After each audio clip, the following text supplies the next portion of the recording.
a single phase 6300 kVA 50 Hertz 3300 oblique 400 volt distribution transformer is connected between two 50 Hertz supply system A and B as shown in figure. The transformer has 12 and 99 turns in the low and high voltage winding respectively. The magnetizing reactance of the transformer referred to the high voltage side is 500 ohm.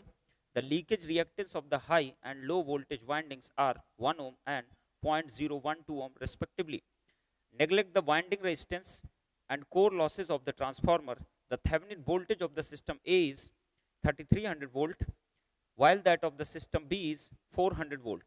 The short circuit reactance of the system A and B are 0.5 ohm and 0.01 ohm respectively. If no power is transferred between A and B, the magnetizing ampere turns of the transformer will be, and the second one is the phase relation between the two system voltages will be option A, VA leads VB, VA lags VB, both V and VB are in phase and none of the above.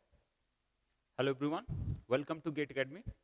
So in the previous lecture, what we have discussed, we have seen that the basic problems that has been asked on what conditions, the operating principle of the transformer, in which we have discussed about the induced EMF phasor diagrams, ठीक है, उसके based problems आपने देखा.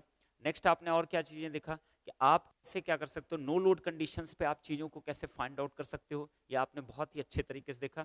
ठीक है, तो वहां पे आपने देखा कि आइडियल ट्रांसफार्मर होता है. अब आज हम बात करने वाले हैं एक प्रैक्टिकल ट्रांसफार्मर की, जिसका नाम what, equivalent circuit of the transformer. Is it okay? ठीक है, तो प्रैक्टिकल ट्रांसफार्मर पे मैंने बहुत ही सिलेक्टिव क्वेश्चन सेलेक्ट किया है. This question is really important. ये क्वेश्चन अगर आपको समझ में आ जाता है तो आई डोंट थिंक सो कि अगर कोई इक्विवेलेंट सर्किट कोई प्रॉब्लम बेस्ड क्वेश्चन कोई बनता है तो definitely you are going to crack that question. Okay, तो इक्विवेलेंट सर्किट पे जो क्वेश्चंस फ्रेम होते हैं, ठीक है, उसके लिए क्या क्या आप यूज कर सकते हो, तो आप यहाँ पे देखोगे कि इक्विवेलेंट सर्किट ट्रांसफार्मर की कितने पॉसिबल हो सकते हैं. तो चलो, ये तो क्वेश्चन है, ठीक है, ये क्वेश्चन आप कुछ ऐसा आप परफॉर्म करते हो.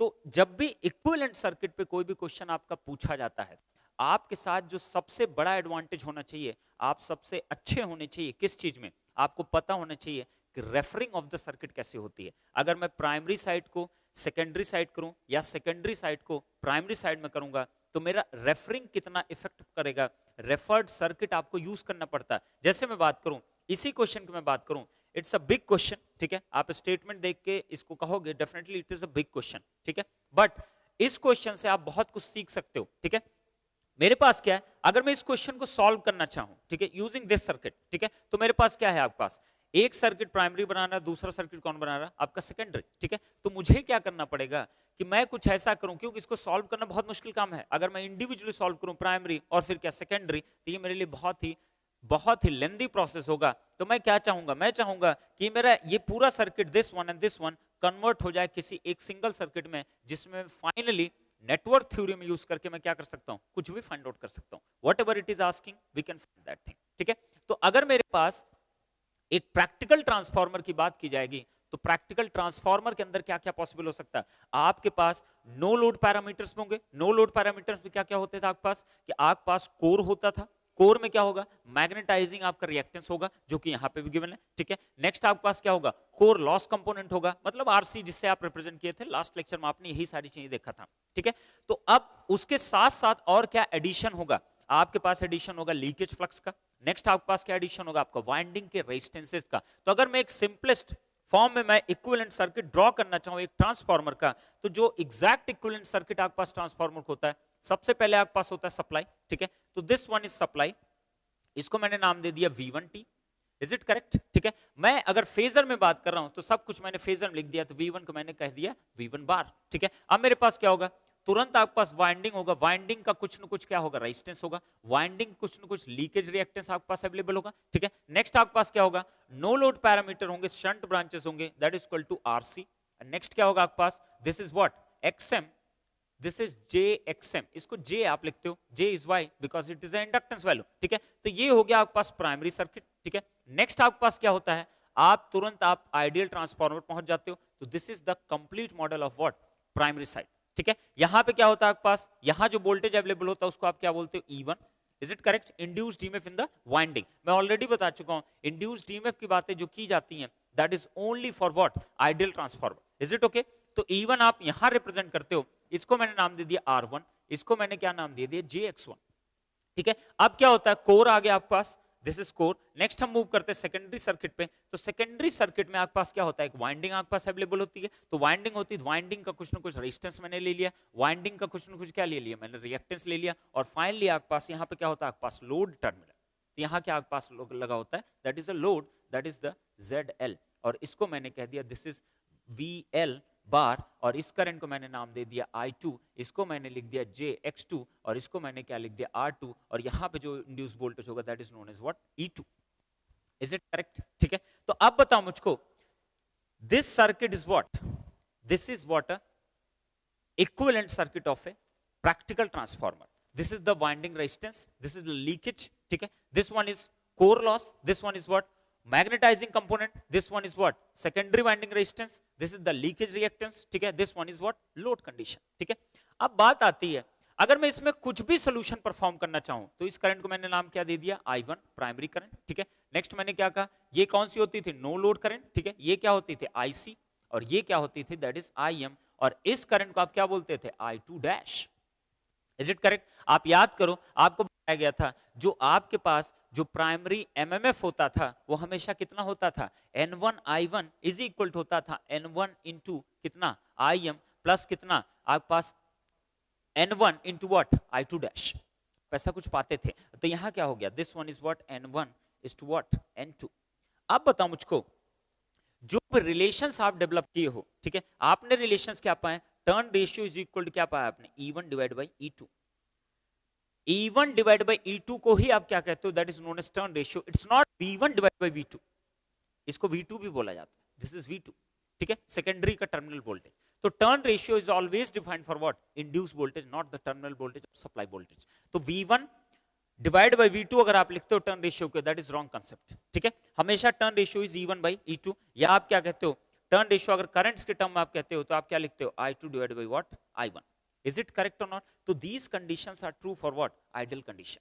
Is it okay? अब बताओ मुझको, अब मैं अगर इसमें कोई भी आपका एनालिसिस करना चाहता हूं, मान लिया मेरे पास ZL की वैल्यू दे दिया, V2 वैल्यू दे दिया, I2 वैल्यू दे दिया, और आपसे प्राइमरी चीजों के बारे में पूछा जाएगा, तो डेफिनेटली आप क्या चाहोगे कि इसको मैं किसी एक सिंगल सर्किट में क्या कर दूं, मैं कन्वर्ट कर दूं। Is it okay? तो आप इसी सर्किट को, सिंगल सर्किट में कन्वर्जन को ही हम क्या कहते हैं, रेफरिंग ऑफ द सर्किट। ठीक है। तो अगर मैं रेफर करना चाहता हूं सर्किट को, तो रेफर कैसे किया जा सकता है, आप कुछ भी करो, रेफरिंग जो भी हो, अगर मेरे पास सेकेंडरी साइड पे यहां कुछ पावर है, ठीक है, या इसमें जो भी लॉस क्रिएट हो रखा होगा, जब सर्किट कुछ ऐसा है, मान लिया इसमें लॉस कितना हो रखा होगा, I2 स्क्वायर इंटू कितना, R2, this is the loss of the what, winding resistance. अगर आपके पास लोड है, यहां जो पावर मिल रहा होगा, कितना मिल रहा होगा, V2 इंटू कितना, I2, और जो भी इसका पावर फैक्टर होगा cos फाई, लोड का पावर फैक्टर जितना होगा that is the cos phi. तो आप बताओ, जब भी मैं रेफर करूंगा सर्किट को, अगर मैं इस पूरे सर्किट को सेकेंडरी को लाके प्राइमरी पे रख दूं, या मैं क्या करूं, प्राइमरी पूरा उठा के मैं सेकेंडरी पे लेके चले जाऊं, जब भी ऐसा कुछ मैं रेफरिंग करूंगा तो मुझे बहुत सारी चीजों का ध्यान रखना पड़ेगा कि आपके जो पहले से जो उसमें पावर लॉस हो रहा होगा, रेफरिंग करने के बाद उस पैरामीटर का, वो चीजें बदलनी नहीं चाहिए। अगर यहाँ पे I2 स्क्वायर इंटू R2 हो रहा है, तो अगर इसको मैं प्राइमरी पे भी ले जाऊं, तब भी उसकी वैल्यू कितनी होनी चाहिए, I2 स्क्वायर इंटू R2 ही आना चाहिए। तो ऐसा कुछ करना चाहिए। तो ऐसा हम कब परफॉर्म कर सकते हैं, ऐसा हम तब कर सकते हैं, मैं क्या कर दूं, इस आइडियल ट्रांसफार्मर को ही रिमूव कर दूं यहां से। तो आइडियल ट्रांसफार्मर का अगर मैं रिमूव करता हूं तो मेरा सर्किट क्या हो जाएगा आपका, I2 डैश जो फ्लो करना चाहिए, इसमें भी सेम अमाउंट फ्लो करना चाहिए अगर मैं आइडियल ट्रांसफार्मर को रिमूव करने वाला हूं। तो अगर ये बताओ आप मुझको, I2 is different, I2 dash is different. I2 dash क्या होता है आपका, reflected current in the primary side. तो सेकेंडरी की जो रिफ्लेक्टेड वैल्यू है I2 डैश की, ये वैल्यू है। और मैंने कहा था I2 डैश जो होगा, या तो टर्न रेशियो से मल्टीप्लाई होगा, या तो टर्न रेशियो क्या होगा आपका, डिवाइड होगा। क्लियर हुई इतनी बात? तो अगर मैं इस आइडियल ट्रांसफार्मर को यहां से रिमूव कर दूं, तो अगर मैं रिमूव करूंगा तो आप बताओ मुझको, चलो इसको हटा देता हूं मैं, इज इट करेक्ट? अगर मैं इसको रिमूव कर दूं तो मेरे पास जो भी होना चाहिए, ये दोनों टर्मिनल आपके पास क्या होने चाहिए, इसको मैं कनेक्ट कर दिया, तो मैंने कनेक्ट किया तो दिस वन पहले था A terminal, this one is B terminal, this terminal is what C terminal, this terminal is what D terminal. अब दोनों ही टर्मिनल क्या हो गए आपके सेम, बट N1 N2 आपके सेम नहीं है। अगर N1 N2 सेम नहीं तो आपके पास क्या है, E1 और E2 दोनों सेम ही मिल सकते, जबकि आपको दिखाई दे रहा है this terminal voltage must be equal to what this terminal voltage. इसका मतलब क्या होगा, अगर E1 समथिंग है तो ये अब E2 तो रह नहीं सकता, ये वैल्यू क्या कहलाएगा आपकी E2 डैश। क्लियर इतनी बात? और E2 डैश की वैल्यू एग्जैक्टली इक्वल किसके होगी, आपके E1 के। समझ में आई इतनी बात? नेक्स्ट बताओ, मैंने कहा पावर लॉस चेंज नहीं करना चाहिए। अगर इसमें पहले करंट फ्लो कर रही था I2 तो इसका पावर लॉस कितना था, I2 स्क्वायर इंटू कितना R2। अब आप कह रहे हो कि अगर I2 डैश इसमें करंट फ्लो कर जाएगी, जरा इसका पावर लॉस ऐसे कैलकुलेट करो, I2 स्क्वायर इंटू R2, और I2 डैश की जो वैल्यू है, I2 डैश की जो वैल्यू है वो डिफरेंट है I2 से, तो डेफिनेटली पावर लॉस क्या कर रहा है आपका, चेंज कर रहा है। तो इसका मतलब R2 को भी क्या करना पड़ेगा, आपको बदलना पड़ेगा। ठीक है, तो मैंने क्या लिख दिया इसको, R2 dash. Is it correct? ठीक है, सेम मैनर में X2 भी आपका क्या करेगा, X2 डैश। I2 अब कितने करंट फ्लो करेगा, I2 डैश, तो ये भी क्या हो गया I2 डैश। ये क्या होगा V2 dash, VL dash, ZL dash. तो मैं ऐसे सर्किट को क्या कहूंगा कि आपने सेकेंडरी साइड के पैरामीटर्स को बदला है। किस लिए बदला है, क्योंकि सारे पैरामीटर्स को आप किधर लेके आए हो, आप प्राइमरी साइड पे। क्लियर उतनी बात? ठीक है, अब आपके दिमाग में तुरंत क्वेश्चन आएगा कि आप बताओ मेरे को ये जो X2 dash, R2 dash, E2 dash, ये सब कुछ जो आपने लिख दिया डैश करके, ठीक है, इनकी वैल्यूज कैसे आप कैलकुलेट करोगे। तो इनकी वैल्यूज का कैलकुलेशन हमेशा कैसे कैलकुलेशन किया जाता है, आपको मैं बताता हूं कैसे आप कैलकुलेट कर सकते हो। तो मेरे पास क्या होगा, मैं हमेशा दो चीज फॉलो अप करने वाला हूं। ठीक है, पहली चीज LV एंड व्हाट HV। ठीक है, एक साइड हमेशा क्या होगा LV, दूसरा साइड हमेशा क्या होगा आपका HV। ठीक है, तो आपको कुछ चीजें आप पॉइंट ऑफ व्यू का आप रिमेंबर कर लो, मैं इवन आपको रीजन दे दूंगा ऐसा क्यों किया जाता है। ठीक है, तो मैं कह रहा हूं कि मेरे पास LV के साइड जो वोल्टेज लेवल होता है वो क्या होता है आपके पास कम। ठीक है, HV के साइड यही चीज क्या होती है आपके पास, वोल्टेज लेवल क्या होता है आपके पास हाई। इज इट क्लियर और नॉट? ठीक है, आप बताओ मुझको, अगर LV साइड है तो voltage is lower but current की वैल्यू क्या होती है हमेशा ज्यादा। ठीक है, सेम मैनर में अगर HV साइड है तो HV साइड पे करंट की वैल्यू क्या होती है आपके पास, लोअर। Is it correct? ठीक है, नेक्स्ट बताओ मुझको, अब अगर करंट की वैल्यू ज्यादा है, करंट ज्यादा कब पॉसिबल हो सकता है, जब उसका इंपेडेंस ओमिक वैल्यू क्या हो जाए आपकी, कम से कम। क्लियर उतनी बात? तो मैं कह सकता हूं ना कि मेरे पास थर्ड पॉइंट अगर मैं बात करूं, करंट अगर ज्यादा है तो इसका मतलब ओमिक वैल्यू क्या होगी आपके पास, तो मैं लिखूंगा ओमिक वैल्यू। ओमिक का मतलब जिसकी भी यूनिट क्या हो आपके पास ओम, उसकी वैल्यू क्या होगी आपकी, रिड्यूस्ड। क्लियर? अब बताओ यहां करंट वैल्यू कम है तो ओमिक वैल्यू क्या होगी यहां पे, ज्यादा। तो मैं क्या लिखूंगा, ओमिक वैल्यू। ओमिक वैल्यू का मतलब हुआ कोई भी ओम क्वांटिटी आपके पास होगी तो उसकी वैल्यू क्या होगी आपके पास, ज्यादा। तो जब भी आप रेफरिंग करोगे हमेशा ध्यान में रखना आपको कि आप किस साइड से किस तरफ आप चल रहे हो। ऐसा कभी मत करना कि सेकेंडरी प्राइमरी आप आ रहे हो तो हमेशा समथिंग टर्न रेशियोस मल्टीप्लाई ही करोगे या समथिंग ऑलवेज उसको डिवाइड ही करोगे। आपको ध्यान में रखना है कि कौन सा साइड कौन सा है। अगर मैं कहता हूं मेरे पास क्या है आपके पास टर्न रेशियो कुछ भी हो, ठीक है, तो मैं क्या ध्यान में रखूंगा, अगर मेरे पास turn ratio is defined always for what N1 by what N2 is equal to कितना E1 by what E2। Is it okay? अब बताओ मुझको, अब अगर मैं ट्रांसफर करना चाह रहा हूं HV साइड को LV की तरफ, HV की चीज को मैं किधर लेके आना चाह रहा हूं, LV की तरफ, तो मैं मान के चल रहा हूं, लेट अस एज्यूम दैट कि ये मेरा LV साइड है और ये मेरा क्या है HV साइड। या मैं दूसरा ऑप्शन मान सकता हूं कि ये मेरा क्या है HV साइड और ये वाला मेरा साइड क्या था आपका LV साइड। कुछ ऐसा मैं मान लेता हूं, मान लिया मैंने ऐसा कुछ है, ठीक है, क्योंकि मेरा क्वेश्चन जो है, क्वेश्चन में भी कहा है कि आपके पास जो प्राइमरी साइड है वो HV साइड है और आपके पास जो सेकेंडरी साइड वो क्या है LV साइड है। तो चलो मैं मान लेता हूं कि प्राइमरी साइड मेरा कैसा है HV और मेरा सेकेंडरी साइड कैसा था LV। तो इसका मतलब क्या हुआ कि आप अगर सेकेंडरी को प्राइमरी की तरफ लेके आ रहे हो, मतलब सेकेंडरी को मैं किधर लेके आ रहा हूं, प्राइमरी की तरफ, ठीक है। अगर मैं सेकेंडरी को प्राइमरी की तरफ लेके आ रहा हूं, जरा देखो तो सेकेंडरी क्या LV और प्राइमरी क्या है HV, तो मैं किधर से किधर मूवमेंट करने वाला हूं LV से HV। तो अगर मैं जाऊंगा LV टू व्हाट HV, तो मेरे पास क्या क्या होगा, वोल्टेज जो भी होगा वो LV से अगर HV जाएगा तो बढ़ जाना चाहिए, ठीक है। अगर बढ़ जाना चाहिए तो आप बताओ, सबसे पहले ध्यान से देखना है यहाँ पे टर्न रेशियो जो होगा, अगर मेरे पास ये HV साइड है ये LV साइड है, तो आप जरा ध्यान से बताओ, अगर HV है तो टर्न रेशियो इज इक्वल होता है N1 बाई N2 और प्राइमरी मेरा HV अगर है तो N1 की वैल्यू ज्यादा होगी N2 से, तो मैं कह सकता हूं ना A की वैल्यू क्या मिलेगा आपको, greater than 1। Is it correct और नॉट? ठीक है, तो आप बताओ मुझको, अगर एक वैल्यू ग्रेटर देन 1 है तो अब हम क्या करने वाले हैं, जरा ध्यान से देखना। ठीक है, एलवी से अगर मैं एचवी जाने वाला हूं तो वोल्टेज क्या करना चाहिए, आपका बढ़ना चाहिए। तो मैं क्या कहूंगा, अगर ये है आपका V1, ये आपके पास क्या है, अगर मैं इस V1 को किधर लेके जाऊंगा, मैं HV साइड लेके जाऊंगा, तो मैं कहूंगा ये तो V1 था और यहां जो वैल्यू आएगी उसको क्या कहलाएगा, आपका V1 डैश। क्लियर हो रही मेरी बात? ठीक है, अगर आप LV से HV की तरफ मूव कर रहे हो तो वोल्टेज क्या करेगा, यहां पे वैल्यू कम होगी बट इसकी वैल्यू क्या मिलनी चाहिए आपको, ज्यादा। ठीक है, अगर ज्यादा पाना है तो वोल्टेज क्वांटिटी में या तो टर्न रेशियो से मल्टीप्लाई आप करोगे या तो टर्न रेशियो से क्या करोगे, आप डिवाइड करोगे। तो आप ही बताओ ना मुझको, आप बताओ इस वोल्टेज में टर्न रेशियो से मल्टीप्लाई करूं कि मैं डिवाइड करूं?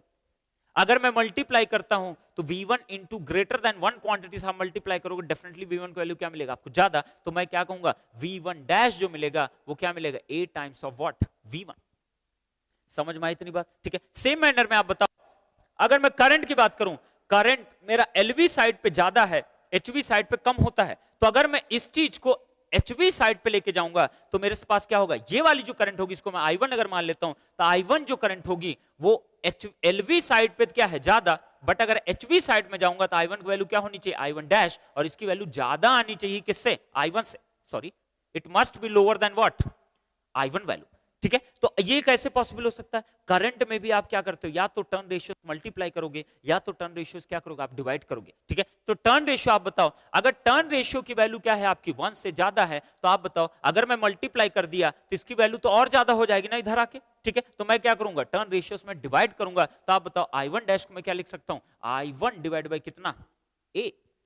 ठीक है, नेक्स्ट बढ़ते हैं, जरा ओमिक वैल्यू पाते हैं। ओमिक वैल्यू जो होती है LV साइड पे, LV साइड पे इसकी वैल्यू क्या होती है, कम, LV साइड पे कम होती है। तो आप बताओ HV साइड पर अगर मैं इस वैल्यू को HV की तरफ लेके आऊंगा तो ओमिक वैल्यू क्या हो जानी चाहिए, आपकी बढ़ जानी चाहिए।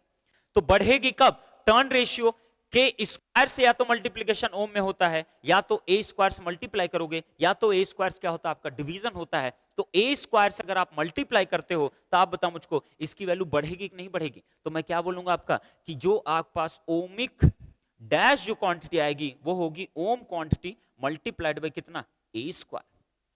करेक्ट और नॉट? ठीक है, तो मैंने क्या किया, तो LV से HV चलना, HV से LV चलना, हमेशा ध्यान रखना है। पहली चीज क्या ध्यान रखना है, LV से अगर HV आप चल रहे हो तो आपको यह पता होना चाहिए, और LV से HV जब ट्रांसफर कर रहे हो तो HV साइड के पैरामीटर मैंने कोई छेड़खानी की नहीं। तो जिस तरफ से आप चलना स्टार्ट करो, जिस तरफ की क्वांटिटी का आप लेके जाओगे दूसरी तरफ, तो जो क्वांटिटी का आप लेके जाने वाले हो, मान लिया LV को मैं HV ले जा रहा हूं तो LV में ही सारे चेंजेस क्रिएट होंगे, HV को आप टच भी नहीं करोगे।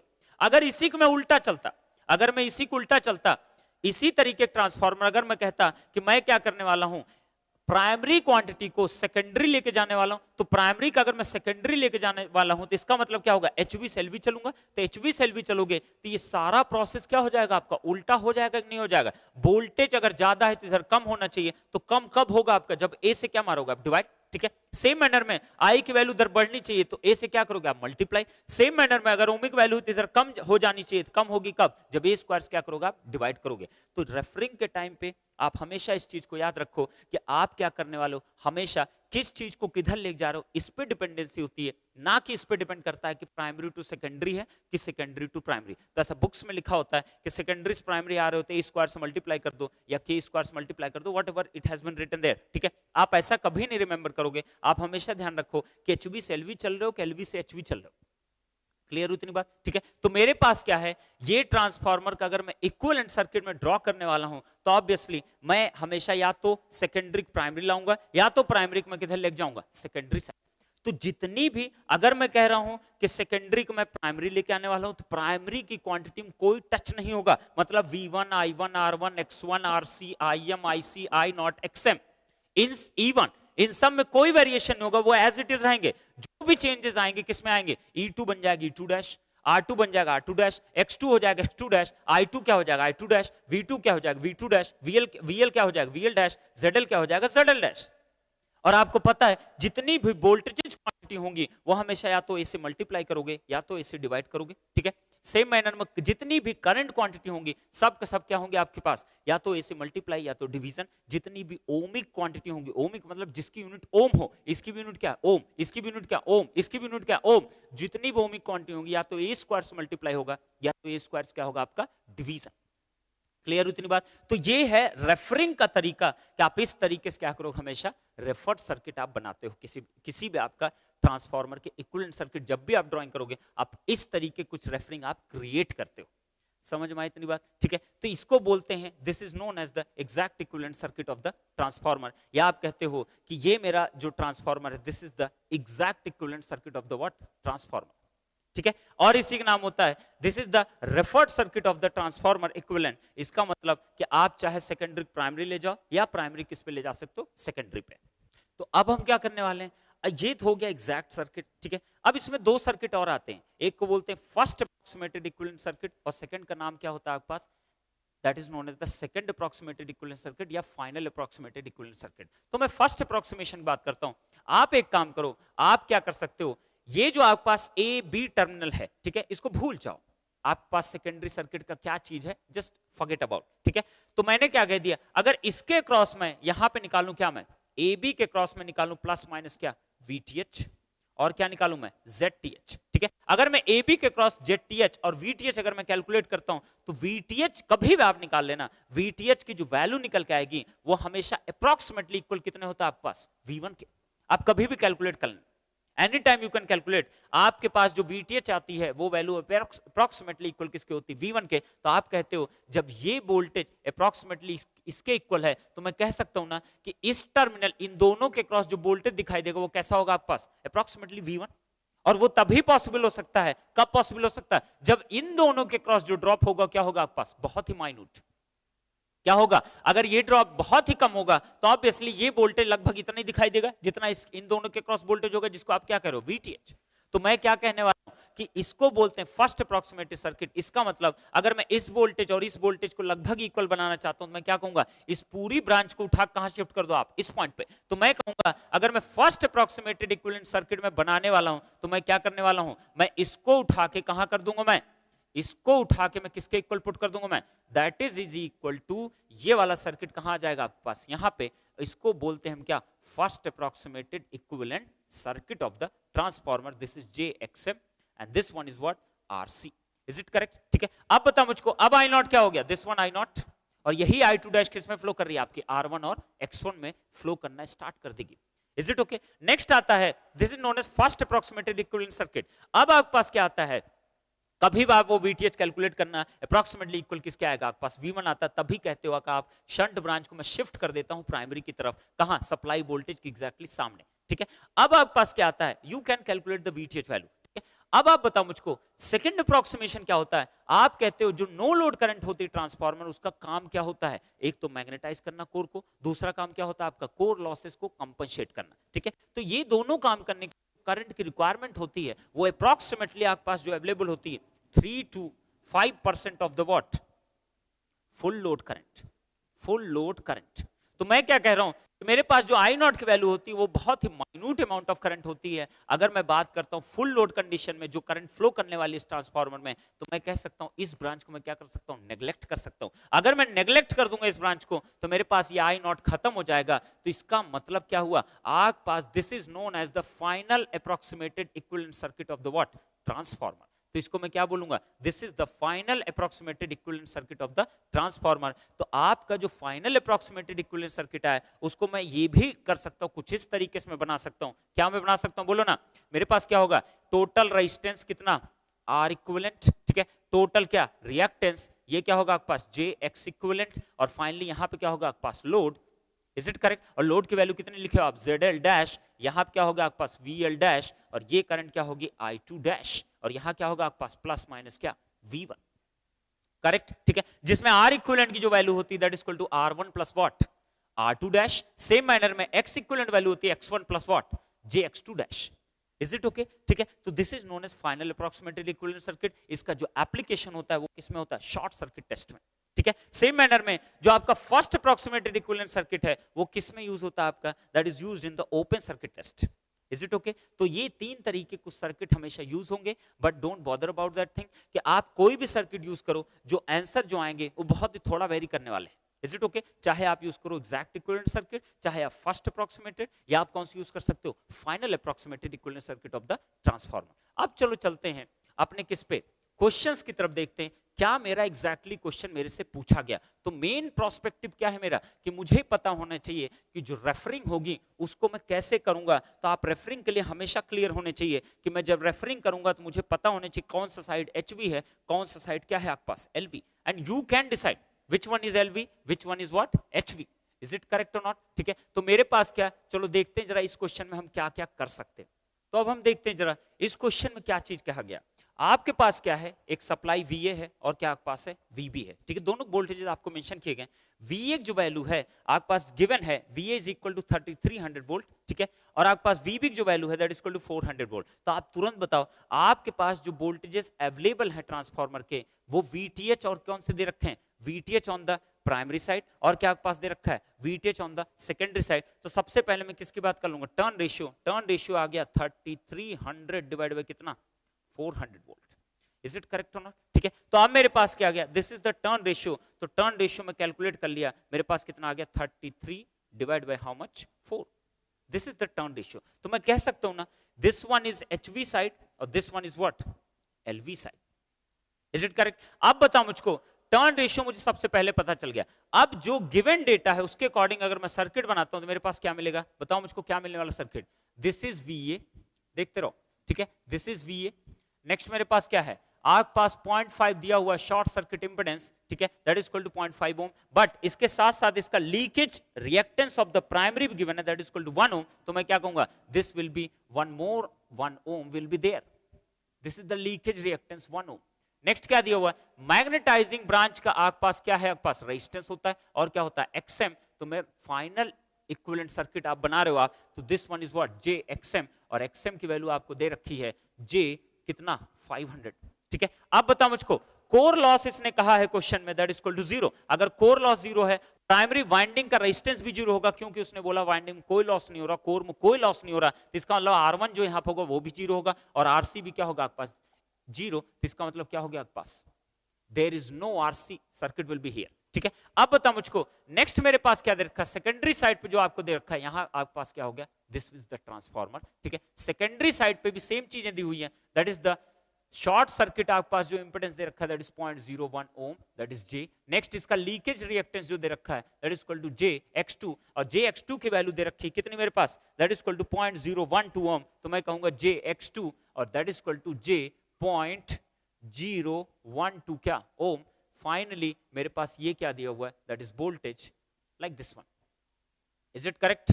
ठीक है, कुछ इस तरीके का आपका सर्किट ये बना हुआ है। ठीक है, दिस इज व्हाट VB, और इसकी जो वैल्यू दे रखी है plus minus how much, 400 volt. ठीक है, कुछ ऐसा दिया हुआ है। अब बताओ, अब मुझको कोई भी सोल्यूशन इसमें परफॉर्म करना हो, आई डोंट केयर कि मुझसे क्या पूछा गया, मुझको कोई भी सोल्यूशन अगर परफॉर्म करना है तो मैं तुरंत क्या कहूंगा कि मेरे पास क्या करना है, मैं इसका सोल्यूशन अगर परफॉर्म करना चाहता हूं तो मैं इसको पहले क्या करूंगा, रेफर करूंगा। Okay, refer to what, primary side और सेकेंडरी साइड। तो मैं एक काम करता हूं, इस सर्किट में रेफर कर लेता हूं प्राइमरी साइड, तो मैं चलो रेफरिंग करता हूं। I think this turn ratio is not right. ठीक है, turn ratio sorry, turn ratio will be sorry, turn ratio will be N1 by what, N2, and N1 is given to you 99 और N2 value दे रखी है 12. This is the turn ratio. Is it okay?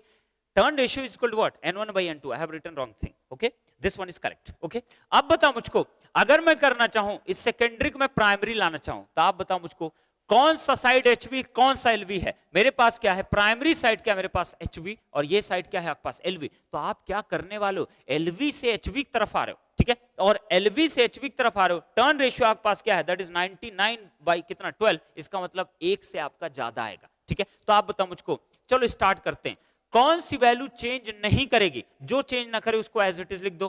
Primary side का कोई भी component change नहीं करने वाला, this will B 300 volt. ठीक है, 3000 वोल्ट। नेक्स्ट मेरे पास क्या है, ये value as it is J कितना 0.5 और कितना 1, तो कितना हो जाएगा 1.5। ठीक है, नेक्स्ट बताओ मुझको, XM की वैल्यू चेंज नहीं करेगी, दिस विल बी J कितना 500 ओम।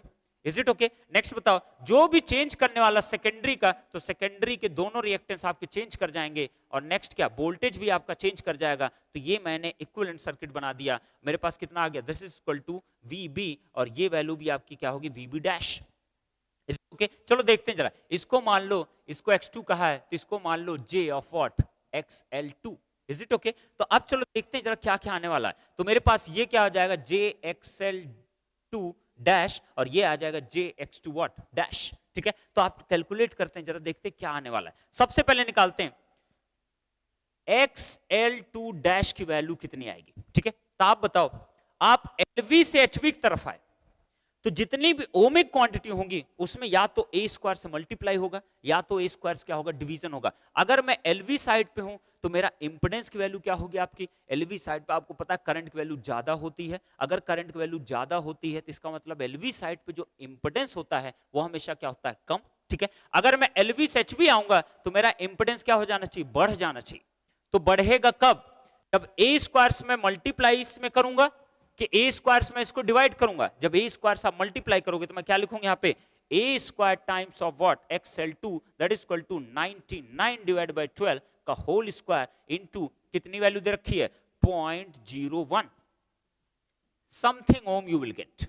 ठीक है, मैं अभी लिख देता हूं कितना आंसर आ रहा है, you can calculate that thing, XL2 कितना आने वाला है। नेक्स्ट बताओ मुझको, नेक्स्ट अगर मैं बात करूं, मैं JX2 डैश की बात करूं, X2 डैश की वैल्यू क्या होगी, वो भी ओमिक क्वांटिटी है ना, और LV से HV आ रहा है, same situation will create a square into कितना, X2 that is equal to 99 divide by कितना, 12 का होल स्क्वायर इनटू कितना, point, how much it is, 0.012 क्या ओम। इसको अगर सॉल्व करोगे you will get something ohm value.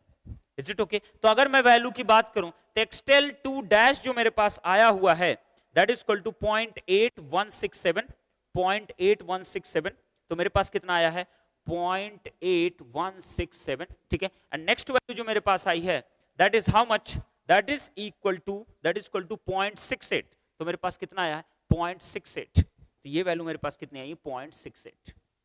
Oh, you can calculate this one and you will get this answer. ठीक है, तो मेरे पास फाइनली क्या हो गया आपके पास कि इन दोनों को मैं कंबाइन कर दूं। अगर मैं इन दोनों को कंबाइन कर देता हूं तो मेरे पास फाइनली क्या मिल जाएगा आपके पास, एक इंडक्टेंस वैल्यू डायरेक्टली लिख दूं और इसकी वैल्यू आ गई J कितना, 0.68 plus how much, that is equal to 0.8167 ohm. Is it correct और नॉट? ठीक है, नेक्स्ट बात करते हैं वोल्टेज की। वोल्टेज जब आप रेफर करते हो तो हमेशा या तो a से मल्टीप्लाई होगा या तो क्या होगा, डिवाइड होगा। एक वैल्यू यहां ग्रेटर देन 1 है, और LV से अगर HV आओगे तो वोल्टेज की वैल्यू बढ़ जाएगी। तो वोल्टेज की वैल्यू बढ़ेगी तो VB डैश आप लिख सकते हो a times of what, VB। तो आप बताओ मुझको, मेरे पास कितना है, 400 डिवाइड बाय कितना, इनटू कितना a, और एक वैल्यू कितनी, 99 बाय 12, तो मैं क्या लिखूंगा, 99 डिवाइड बाय कितना, 12। तो 400 इंटू 99 डिवाइड बाय अगर आप 12 करते हो यू विल गेट 3300 वोल्ट। कितना मिलेगा मुझको, 3300 volt. You will gate 3300 volt. Is it correct और नॉट? ठीक है, VA की value 3300 volt. Is it okay? Correct. ठीक है, तो मेरे पास VB डैश आ गया, VA आ गया, सब कुछ आपके पास मिल गया। अब आपसे क्या पूछा उसने, आपसे क्वेश्चन में क्या पूछ रखा उसने, उसने पूछा है कितना एम्पियर टर्न आपके पास अवेलेबल होगा। ठीक है, तो आप बताओ, where is the magnetizing branch, this is the magnetizing branch.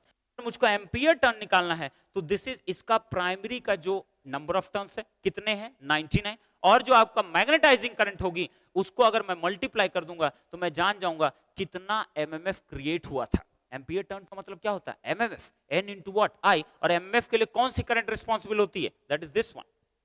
Is it okay? तो आप बताओ मुझको कौन सी करंट अगर निकालना है तो मुझको एम्पियर टर्न अगर कैलकुलेट करना है तो एम्पियर टर्न इज इक्वल हो गया दैट इज N1 इंटू कितना, IM।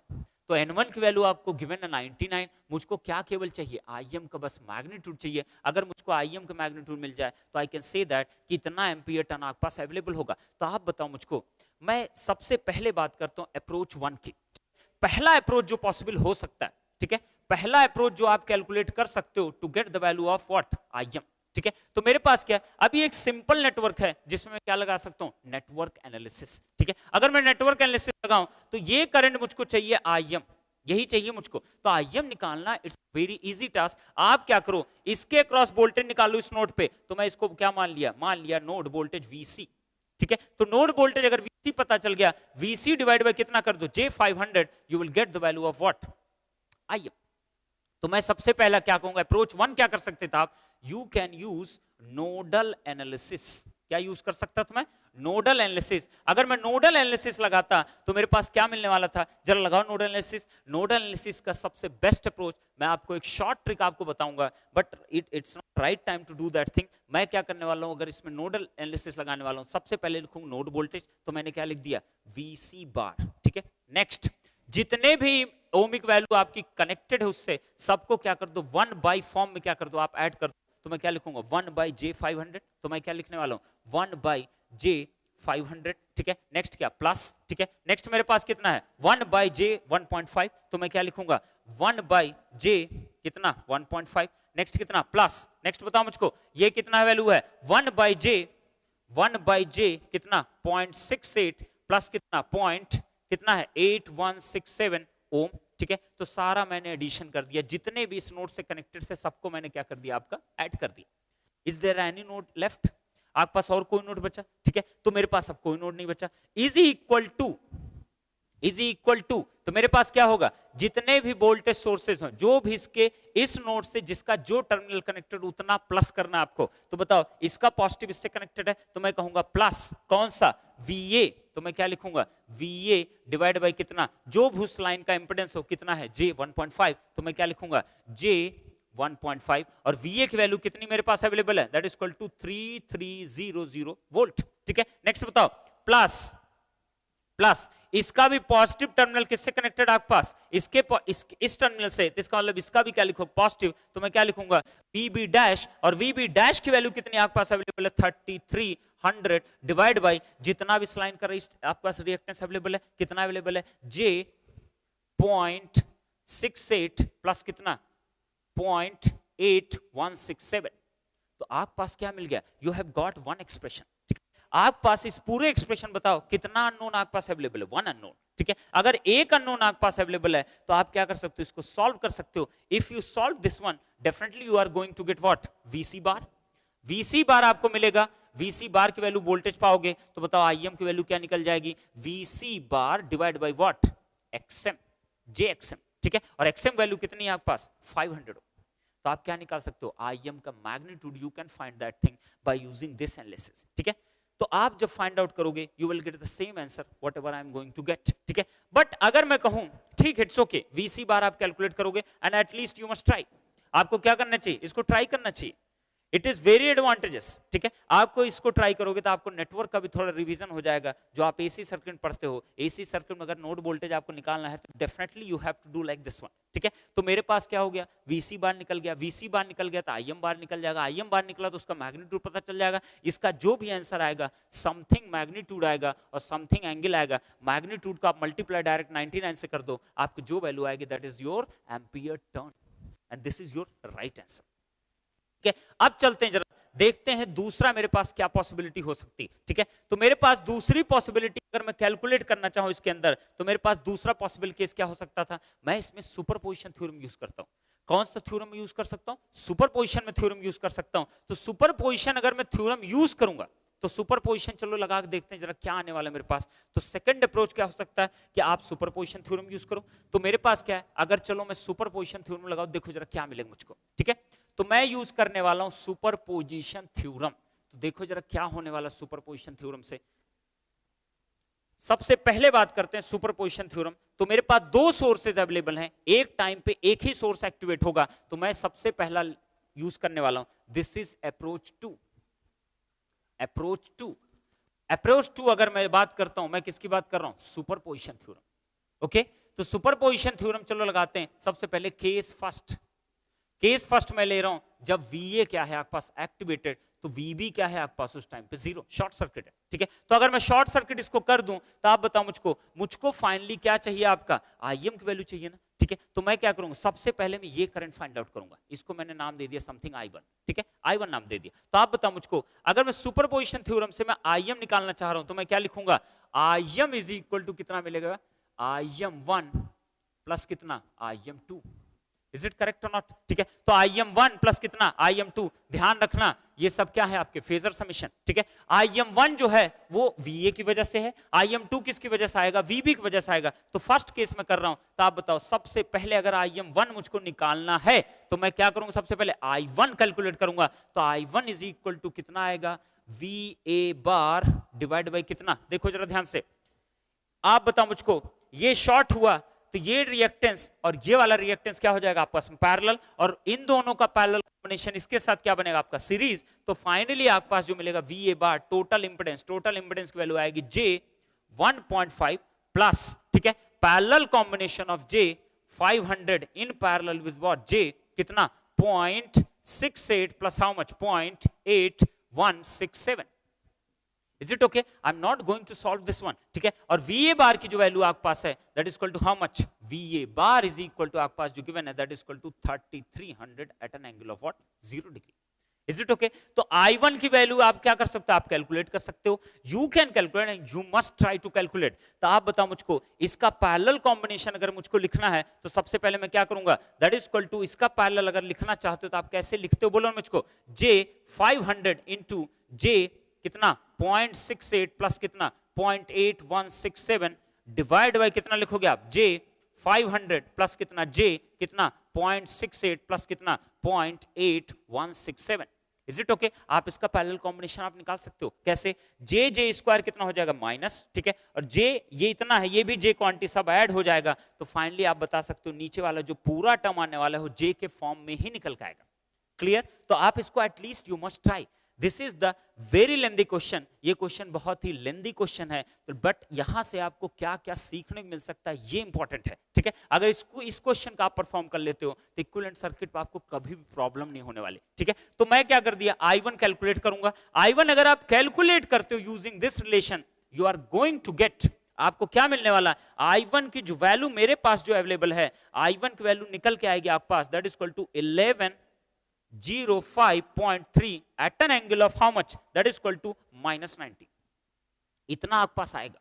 ठीक है, ऑब्वियसली -90 आएगा, क्यों, J स्क्वायर माइनस हो जाएगा, ये यहां पे आपका J बचेगा, J का मतलब होता है यहां पे एंगल 90, ऊपर जाएगा तो कितना मिलेगा आपके पास, obviously it will be how much -90। तो ये हो गई I1 की वैल्यू। अब बताओ मुझको, अगर मुझे I1 मिल गया, अगर मुझे I1 मिल गया तो आप जल्दी से बताओ मुझको मेरे पास नेक्स्ट क्या चीज मिल सकती है, मैं तुरंत IM1 की वैल्यू बता दूंगा कि मेरे पास कितना आने वाला। तो आप बताओ जरा, IM1 अगर मुझको कैलकुलेट करना है, ये करंट हमें पता है, ये करंट निकालना है, एक करंट इसमें जाएगी एक करंट इसमें फ्लो करेगी, तो आप ही बताओ मैं यहां क्या यूज कर सकता हूं, मैं करंट डिवीजन रूल, मैं क्या यूज कर सकता हूं, करंट डिवीजन रूल। तो आप बताओ IM1 अगर मैं कैलकुलेट कर रहा हूं तो IM1 is equal to total current I1 bar into कौन सी इंपेडेंस लेते हो हमेशा, जिसमें नहीं निकालना है, तो ये वाला इंपेडेंस, तो मैं कितना लिखूंगा, J कितना 0.68 प्लस कितना 0.8167 divide by total impedance, total कितना आपके पास है J 500 और ये कितना इतना, तो मैं क्या लिखूंगा, J 500 plus how much 0.68 plus 0.8167 कितना मल्टीप्लाई, दैट इज J। आप इसको कैलकुलेट कर सकते हो, और I1 की वैल्यू आपके पास जो अवेलेबल है कितनी है, 1105.3 -90 डिग्री। Is it okay? आप इसको अगर सॉल्व कर लोगे तो IM1 की जो वैल्यू आपके निकल के आएगी, मैं आपको बता रहा हूं इसका जो रिजल्ट आने वाला है, that you will get 3.28 at an angle of -90 degree, 3.28 at an angle of -90 degree. Is it correct? तो आपने क्या निकाल लिया, IM1। नेक्स्ट बढ़ते हैं जरा, अब अगर हम बात करते हैं केस 2 की, तो अगर मेरे पास केस 2 की बात करता हूं मैं, तो मेरे केस 2 में क्या आने वाला है, केस 2 में क्या करूंगा, अब मैं VB को एक्टिवेट करूंगा, VB बार को एक्टिवेट करूंगा, और किसको मैं नहीं एक्टिवेट करूंगा, VA bar will be what, short circuited. तो अगर ये ऐसा होगा तो आप बताओ, ये अब एक्टिवेटेड है, ये नहीं एक्टिवेटेड है, ये तो शॉर्ट सर्किट हो गया। तो आप बताओ अब मैं कौन सी करंट सबसे पहले फाइंड आउट करूंगा, मैं फाइंड आउट करूंगा कौन सी करंट, बताओ ना मुझको, ये तो हो गया शॉर्ट सर्किटेड, तो ये मेरा शॉर्ट सर्किट है, तो मैंने कह दिया केस 2 में क्या है, VA will be 0 and VB bar will be activated. अब बताओ जरा, अब क्या होने वाला है, जरा देखते हैं इसके अंदर अब क्या होगा। अब बताओ सबसे पहले मैं कौन सी करंट निकालूंगा, दिस वन, इसको मैंने नाम दे दिया मान लिया I2, ऐसे प्री एज्यूम कर लिया I2 करंट है, ठीक है। तो आप बताओ अगर मुझको I2 करंट चाहिए तब इसमें कौन सा करंट फ्लो करेगा, IM2, ठीक है। तो आप बताओ अगर I2 मुझको चाहिए तो I2 कैसे मैं कैलकुलेट करूंगा, यहां पे कितना टोटल इंपेडेंस होगा वो निकालना ना। तो ये और ये दोनों क्या होंगे, पैरेलल, और इन दोनों पैरेलल कॉम्बिनेशन इसके साथ क्या होगा आपका, सीरीज। तो मैं क्या लिखूंगा आपके पास, I2 bar is equal to VB dash divide by कितना, J 500 in parallel with what, J 1.5, total किसके साथ, एडिशन J कितना 0.68 प्लस कितना 0.8167, इतना आएगा कि नहीं आएगा पास I2 की वैल्यू, ठीक है। तो अब मेरे पास क्या है, I2 बार की वैल्यू कितनी होगी, VB बार की जो वैल्यू आपके पास गिवन आई है वो कितनी आई है, 3300 वोल्ट, ठीक है। और एंगल कितना है, 0 डिग्री। आप अगर इसको कैलकुलेट करोगे you will get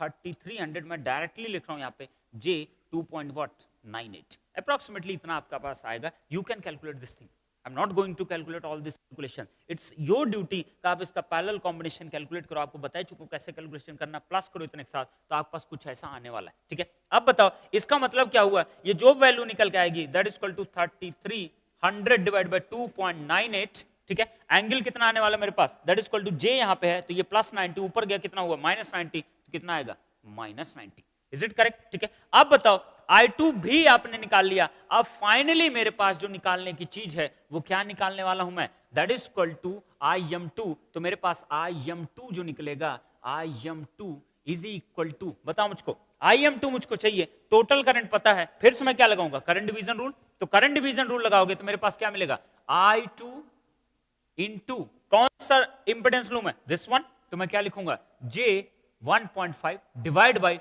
total impedance, total impedance कितना इसका, इन दोनों का कॉमन है J 1.5 प्लस कितना J 500। आप पास I2 की वैल्यू ऑलरेडी पता है कितना है 3300 डिवाइड बाय कितना J 2.98 into J 1.5 divide by कितना J 501 पॉइंट कितना 5, इज इट करेक्ट, ठीक है। आप इसको अगर सॉल्व करोगे तो IM2 की जो वैल्यू आएगी, जो मेरे पास कैलकुलेटेड वैल्यू है, that is equal to IM2 will be 3.306 at an angle of how much it is, that is equal to -90 degree, तो मेरे पास कितना आ गया -90 डिग्री। अब बता मुझको IM1 पता चल गया, IM2 पता चल गया, अब मुझे क्या निकालना, केवल IM की वैल्यू चाहिए था। तो IM वैल्यू क्या निकाल सकते हैं हम, IM की वैल्यू अगर मैं कैलकुलेट करूं तो मैं दोनों को ऐड कर दूंगा, दोनों का अगर मैं ऐड करता हूं तो मेरे पास क्या आने वाला,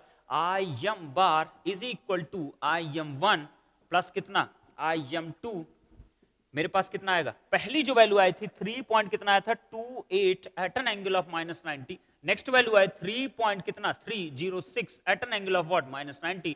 इन दोनों का अगर आप एडिशन करोगे तो आपके पास जो वैल्यू निकल के आने वाली 6.58 at an angle of what 90 degree, this is what we have, ठीक है। तो मेरे पास क्या आ गया, IM की वैल्यू आ गई, दिस इज द मैग्नीट्यूड, ठीक है। तो मैग्नीट्यूड IM पता चल गया, तब एम्पियर टर्न बताओ कितना हो जाएगा, एम्पियर टर्न जो आपके पास मैग्नेटाइजिंग ब्रांच का हो गया, प्राइमरी का जो नंबर ऑफ टर्न्स है 99 इंटू IM का मैग्नीट्यूड 6.58, अगर दोनों का आप मल्टीप्लाई करते हो you are going to get 651 point how much 42 ampere turn, and this is your right answer, is it correct और नॉट, ठीक है। तो मेरे पास क्या मिल गया, एम्पियर टर्न की जो वैल्यू आ गई दैट इज इक्वल टू 651.42। तो यहां पे solution is not so important कि सोल्यूशन कितना आएगा, आंसर इसका कितना निकल के आएगा, importance is that how you are going to conduct this problem. आप इस प्रॉब्लम को टैकल कैसे करने वाले हो, तो आपको एटलीस्ट पता होना चाहिए कि इसका एम्पियर टर्न मुझको निकालना है, किसका एम्पियर टर्न निकालना है, तो आपको सब कुछ कैलकुलेशन पता होनी चाहिए। तो फाइनली अगर बार बार आप देखते चलो, चाहे हम पी किए थे चाहे मशीन किए थे, हर जगह जो एप्लीकेशन पार्ट है वो सबसे ज्यादा किसका एप्लीकेशन आपके पास अवेलेबल है, हमेशा नेटवर्क थ्योरी का। तो आपका जब भी सब्जेक्ट स्टार्ट हो रहा है that must be what, network theory. जितना अच्छा कमांड आपका होगा नेटवर्क थ्योरी पे, उतना ही बेस्ट आप परफॉर्म कर सकते हो, whether it is machine, whether it is power system, whether it is power electronics, और whether it is itself network theory. तो आपको बहुत ही बेटर अंडरस्टैंडिंग होनी चाहिए केवीएल, केसीएल की, करंट डिवीजन रूल की, वोल्टेज डिवीजन रूल की, आपके पास सब कुछ एक प्रॉपर मैनर में पता होना चाहिए। अभी यहां पे देखो आपने दो रूल्स यूज किए, one is what superposition theorem and you can apply, there are two independent sources, ठीक है।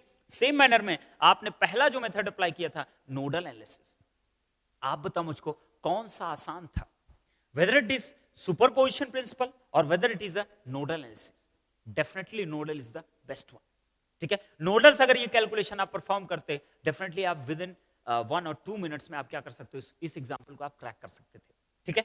क्योंकि नोडल एनालिसिस इसीलिए कहा जाता है nodal analysis the best approach to get the all problems, ठीक है। तो मेरे पास क्या है, जब भी कोई क्वेश्चन आए आप first to try the nodal analysis circuit analysis के लिए, अगर नहीं सॉल्व होता है ठीक है, इट्स ओके, आपके पास नंबर ऑफ इक्वेशन बहुत ज्यादा हो जा रहे थे, वहां कितना इक्वेशन मिल रहा था आपको, केवल एक अननोन वेरिएबल था, that is equal to VC, आपको केवल कैलकुलेट करना था। अगर आप वीसी डायरेक्टली निकाल लिए होते तो वीसी की वैल्यू, और आप निकाल लिए होगे, ठीक है, या अभी नहीं निकाले तो आप निकालो प्लीज, ठीक है, वीसी की आप वैल्यू निकालो, डिवाइड बाय आप डायरेक्टली J500 आप कर दो, आपको आईएम की वैल्यू डायरेक्टली मिल जाएगी।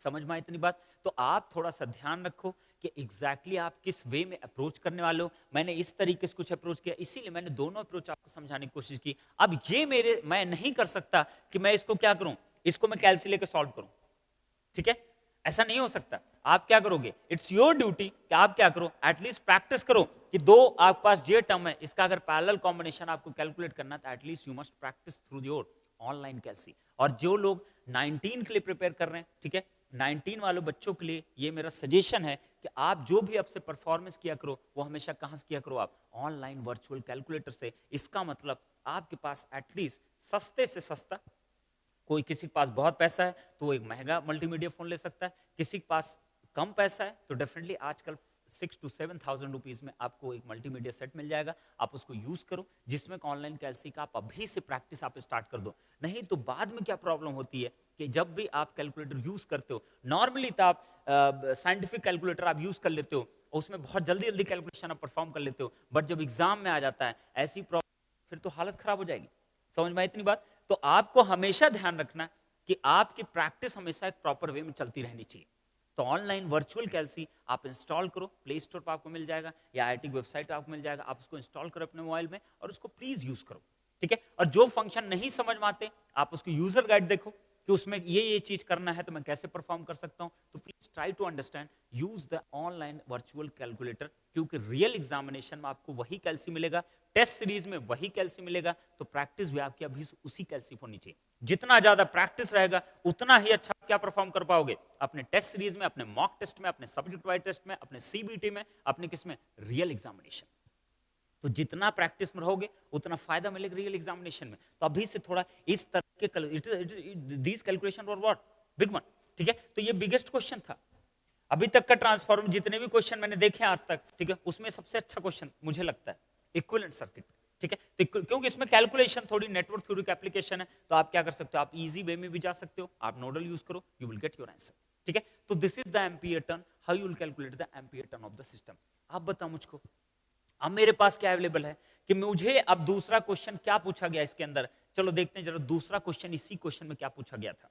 अब जो दूसरा क्वेश्चन जो पूछा गया है, सेकंड पार्ट जो इसका है, उसमें बोला है इसने कि आप बताओ वीए और वीबी में फेज रिलेशन क्या होगा, ठीक है। वीए और वीबी में डेफिनेटली फेज रिलेशन जो आने वाला है that is in the same phase, is it okay, they will be 0 degree displacement between VA and VB. क्यों ऐसा हो रहा है? ऐसा इसलिए हो रहा है कि इसने क्वेश्चन में कहा है पावर को जो ट्रांसफर हो रहा है ए टू बी या बी टू ए, वो क्या है आपके पास, 0।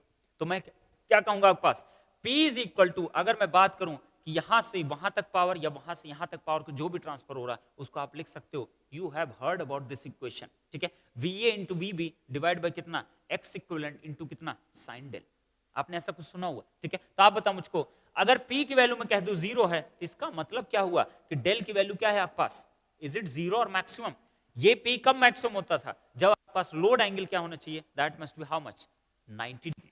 तब आप साइन 90 की वैल्यू कितनी मिलती, 1, तभी आप कहते हो मैक्सिमम पावर का ट्रांसफर हो रहा है। अगर मैं कह रहा हूं 0 पावर का ट्रांसफर हो रहा है तो इसका मतलब डेल की वैल्यू क्या होगी, 0। इसका मतलब क्या हो गया, वी और वी भी सब कुछ क्या होंगे आपके पास, सेम फेज। समझ में इतनी बात, ठीक है। तो पावर का ट्रांसफर 0 है, वी और वी भी क्या होंगे आपके पास, सेम फेज में अवेलेबल होंगे। तो कौन सा ऑप्शन सही होगा, it will be C option, V and V B will be in the what, same phase. Is it okay? तो कंक्लूजन क्या था इस पूरे टॉपिक का, this is more than sufficient on what, equivalent circuit problem, ठीक है। Equivalent circuit जब भी प्रॉब्लम आए आपके पास, आप हमेशा ट्रांसफर करो उसको, चाहे प्राइमरी सेकेंडरी ले जाओ या सेकेंडरी का प्राइमरी ले जाओ। यही क्वेश्चन आप कर सकते हैं दूसरी तरीके से, प्राइमरी के लेके जाते हैं सेकेंडरी पे, you can do and at least you must try, ठीक है। ये सारी चीजें जो अगर कोई गेट 2018 का बच्चा इसको देख रहा है, तो आप बेटा इसको बहुत ज्यादा ट्राई करने की कोशिश मत करो, because you have left a very less amount of time, ठीक है। तो आप उस टाइम को यूटिलाइज करो, जो भी सब्जेक्ट आपके प्रिपेयर हो रखे हैं, ठीक है, उस पर ज्यादा फोकस करो। फिर भी अगर आप देखना चाहते हो तो you can see this, you can watch this video, ठीक है। आप क्या कर लो कि इसमें जो भी आपके कंसेप्ट बताए गए हैं उसको आप फॉलो करो। आप रेफरिंग कैसे करोगे, तो रेफरिंग के लिए आपको यहाँ बेटर अप्रोच बताया गया कि आप इस वे में सोचा करो रेफरिंग के लिए। कभी ये सब याद मत करो कि ए स्क्वायर से मैं डिवाइड सेकेंडरी प्राइमरी आऊंगा, ऐसा लिखा होता है बुक्स में, सेकेंडरी प्राइमरी तो मतलब ए स्क्वायर से मल्टीप्लाई करूंगा रेजिस्टेंस में, अगर प्राइमरी सेकेंडरी जाना होगा तो ए स्क्वायर से मैं क्या कर दूंगा, डिवाइड कर दूंगा। नो, प्लीज स्टॉप इट, ठीक है। इस तरह की चीजें मत याद रखो। हमेशा ध्यान रखो कि एलवी टू एचवी जाना है कि एचवी टू एलवी जाना, इज इट ओके और नॉट, ठीक है। तो हमेशा ध्यान में रहना चाहिए ऐसा क्यों होता है, ये सारी चीजें आपको पता होनी चाहिए, इस तरीके से कुछ रेफरिंग की जाती है। तो आप सब इसको लर्न करो, और जितने 2019 या 2020 के लिए प्रिपेयर कर लें, उनके लिए बेस्ट अपॉर्चुनिटी है कि इस तरह की चीजें और सोचें और इसमें डेवलपमेंट करें। उनको ये भी ट्राई करना चाहिए, अगर इसको प्राइमरी को मैं सेकेंडरी साइड लेके करता तो मेरे पास क्या ऑप्शन दिखाई देता। Definitely you are going to get all the relation will remain same, और एमपीए टर्न इतना ही मिलने वाला है। समझ में आई बातें, ठीक है। अब इसमें एक्सपेंशन क्या हो सकता था, एक्सपेंशन क्या हो सकता था, पी वैसे भी जीरो आना था। क्यों जीरो आना था, कोई मुझे बता सकता है? वाई पी की वैल्यू जीरो आनी थी, ठीक है। आप बताओ मुझको, पी की वैल्यू वैसे मैं कह रहा हूं उसमें जीरो ही आना था। ऑब्वियसली ना, एवरेज पावर जो वॉटेज पावर होगी इसके अंदर जीरो आएगी। There is no resistance in this system, ठीक है। अगर रेजिस्टेंस नहीं है तो ऑब्वियसली आपके पास पी एवरेज क्या आएगा, आपके पास जीरो। समझ में आए इतनी बात, ठीक है। तो आपके पास जो एवरेज वैल्यू आएगी वो हमेशा जीरो आएगी। बट अगर मैं रिएक्टिव पावर की बात करता हूं यहां पे, तो you can find the reactive power. समझ में आए इतनी बात? तो इस सर्किट में आपको तुरंत सोच लेना चाहिए था, चाहे वो बोलता चाहे ना बोलता, ठीक है। अगर इस सर्किट में कोई रेजिस्टिव कंपोनेंट अवेलेबल ही नहीं है, तो डेफिनेटली जो पी आप निकालते हो, वॉटेज वैल्यू जो आप निकालते हो, वो हमेशा क्या होगी आपके पास, जीरो। करेक्ट। और ये चीजें हम लोग नेटवर्क में पढ़ते हैं। इवन मैं जब पी पढ़ाया, इन्वर्टर लेक्चर पढ़ाया, तब भी मैंने बताया अगर प्योर इंडक्टिव लोड होगा या प्योर इंडक्टिव सर्किट होगा, तो जो पावर होता है, वॉटेज पावर होती है, वो हमेशा क्या होती है आपकी, जीरो। जो पावर एग्जिस्ट कर सकती है that is only the reactive power. समझ में आए इतनी बात? तो आप क्या कर सकते हो, आप रिएक्टिव पावर की जरा फ्लो कैलकुलेट कर सकते हो। प्लीज डू कैलकुलेशन, आप कुछ अपने दिमाग से प्रैक्टिस करने की कोशिश करो। तो सभी बच्चों की सलाह है कि रेफरिंग करते समय इतनी चीजों को थोड़ा ध्यान रखो।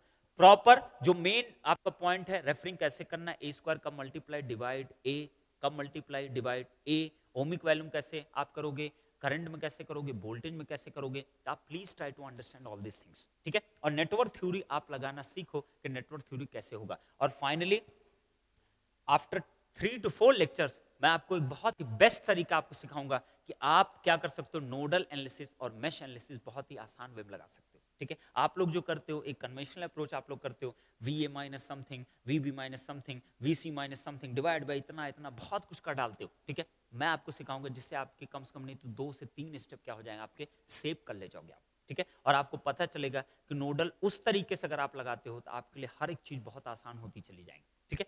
चाहे वो सुपर नोड का कंसेप्ट होगा, चाहे कोई सब कंसेप्ट होगा, you can try that thing, ठीक है। और मैं बताऊंगा, मैं आपको ऑलरेडी बहुत कुछ सिखा चुका हूं, पावर इलेक्ट्रॉनिक्स में बहुत सारे ट्रिक्स आपको बता चुका हूं। तो यहाँ पे मैं डेफिनेटली मैं आपको कुछ ना कुछ स्पेशल चीजें बताऊंगा जो आपके लिए क्या होंगी, बहुत ही एडवांटेज साबित होंगी। Is it correct? ठीक है। So do this all this things and best of luck, keep learning and God bless you.